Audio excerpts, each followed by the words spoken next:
Hello my friends, it's Courtney here from flynnknit, and today I'm going to share with you the backwards loop cast on. And this is a way to add stitches to your project when you're working on it. So when you're in the middle of it and you need to add additional stitches for something like maybe a buttonhole, or to cast on additional stitches for an underarm of a sweater. So I'm going to show you how to do that.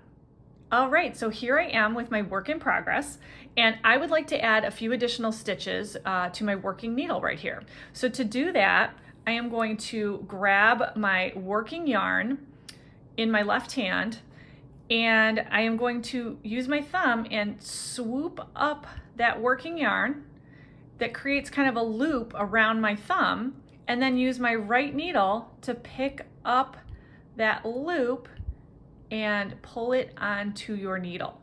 So I've created a stitch, an additional stitch right there. And that's all there is to it, my friends, okay? So I'm gonna come around, use my thumb, I'm holding that yarn, gonna swoop my thumb under and pick up that loop and pull it onto my needle.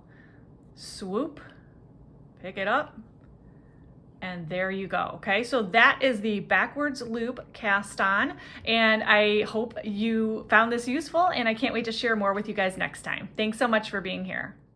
Follow me on Instagram at flynnknit to see what I'm working on next.